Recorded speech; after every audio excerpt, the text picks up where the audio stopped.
जय भोलेनाथ। आप सभी का दिन शुभ और मंगलमय हो और आप सभी पर महादेव की कृपा सदा बनी रहे। आज सुनिए फाल्गुन मास महात्म में आगे की कथा। श्री सूत जी कहते हैं, राज सिंहासन प्राप्त कर लेने पर वीर राजा भृत्यु ने किस समय अपनी धर्मपत्नी के साथ रमणी वन में प्रवेश किया। वहां उन्होंने देखा कि कुछ ही दूरी पर एक ब्राह्मण पति पत्नी चिल्लाकर भाग रहे हैं और कोई उनका पीछा कर रहा है।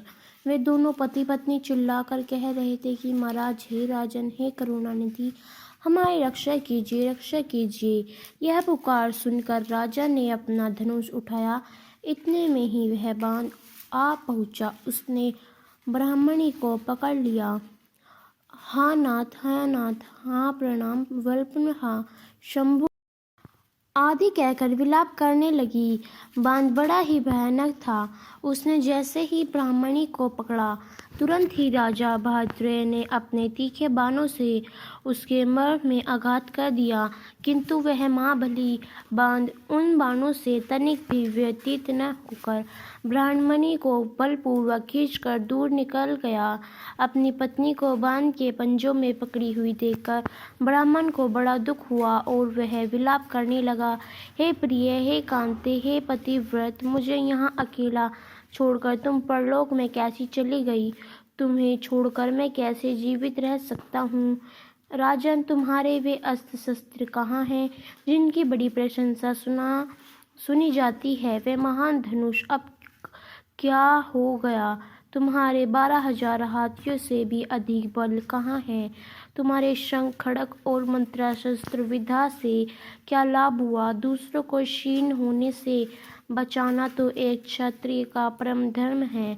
धर्म राजा अपना धन और प्राण देकर भी शरण में आए हुए दीन दुखियों की रक्षा किया करते हैं, जो पीड़ितों की प्राण रक्षा नहीं करते। ऐसे लोगों के जीने की अपेक्षा तो उनकी मृत्यु ही श्रेष्ठ है। इस प्रकार ब्राह्मण का विलाप और उसके मुख से अपने पराक्रम की निंदा सुनकर राजा ने शोक से मन ही मन इस प्रकार विचार किया, ओहो, आज भाग्य के उल्फेटर से मेरा पराक्रम नष्ट हो गया, मेरे धर्म का भी नाश हो गया। अतः अब मेरी संपदा, राज और आयु का भी निश्चय ही नाश हो जाएगा। ऐसा कहकर राजा भद्रय ब्राह्मण के चरणों में गिर पड़े और उसे धीरज बांधते हुए कहने लगे, हे ब्राह्मण, मेरा पराक्रम नष्ट हो गया। मुझ क्षत्रिय पर धर्म पर आप कृपा कीजिए। महामते, शोक छोड़ दीजिए। मैं आपके मन वचित प्रदान दूंगा। यह राज, यह रानी और मेरा यह शरीर सब कुछ आपके अधीन है। बोलिए, आप क्या चाहते हैं। ब्राह्मण बोले, राजन, अंधे को भला दर्पण से क्या काम हो। जो भिक्षा मांगकर अपना जीवन निर्वाह करता हो, वह बहुत से घर लेकर भला क्या करेगा। जो मूर्ख है, उसे पुस्तक से क्या काम, और जिसके पास स्त्री नहीं है, वह धन लेकर क्या करेगा। मेरी पत्नी चली गई, मैंने कभी काम सुख का उपभोग नहीं किया, अतः काम भोग के लिए आप अपनी इस बड़ी रानी को मुझे दे दीजिए। राजा कहने लगे, ब्राह्मण, क्या यही तुम्हारा धर्म है। क्या तुम्हें गुरु ने यही उपदेश दिया है। क्या तुम नहीं जानते कि पराई स्त्री का स्पर्श स्वर्ग और सुरवेश की हानि कराने वाला है। पर स्त्री के उपभोग से जो पाप कमाया जाता है, उसे सैकड़ों प्रायश्चित द्वारा भी कभी धोया नहीं जा सकता।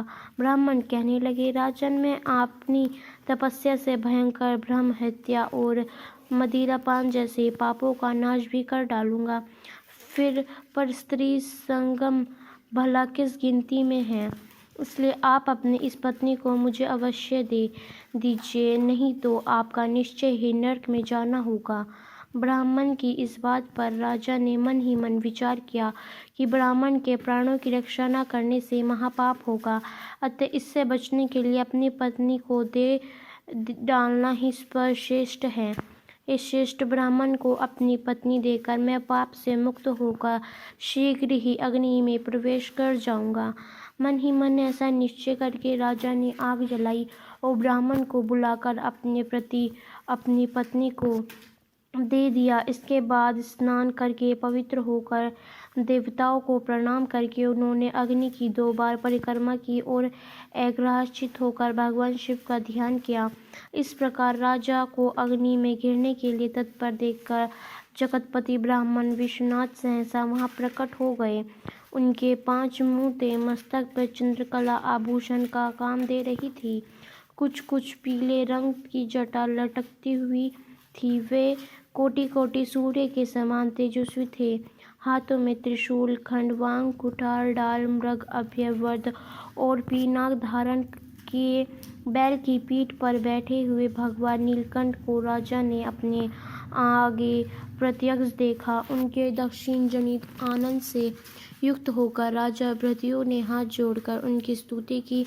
फिर स्तुति करने के साथ ही राज की स्तुति से प्रसन्न होकर माता पार्वती के साथ प्रसन्न हुए। करुणा निधान महेश्वर ने कहा, राजन, तुमने किसी अन्य का चिंतन न करके जो सदा सर्वदा मेरा पूजन किया है, तुम्हारी इस भक्ति के कारण और तुम्हारे द्वारा की हुई इस पवित्र स्तुति को सुनकर मैं बहुत प्रसन्न हुआ हूँ।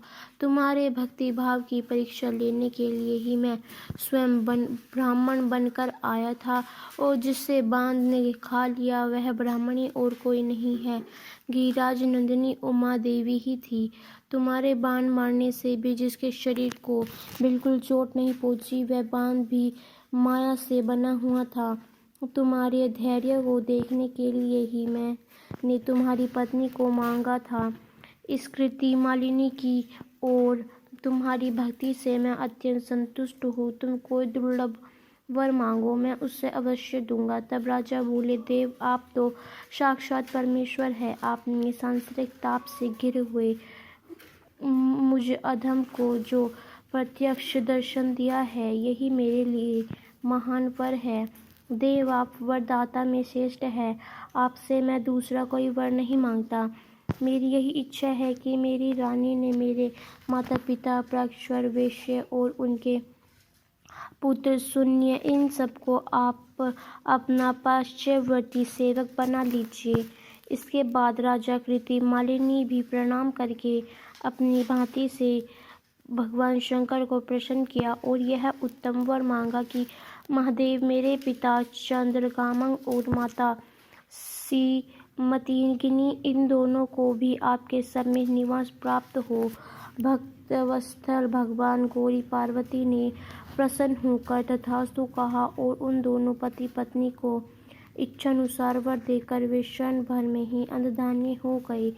इधर राजा ने भगवान शंकर का प्रसाद प्राप्त करके रानी कृति मालिनी के साथ प्रिय विषयों का उपभोग किया और 10,000 वर्षों तक राज्य करने के बाद अपने पुत्रों को राज्य देकर उन्होंने शिव जी के परम पद को प्राप्त किया। राजा और रानी दोनों ही भक्तिपूर्वक महादेव जी की पूजा करके भगवान शिव के धाम को प्राप्त हुए।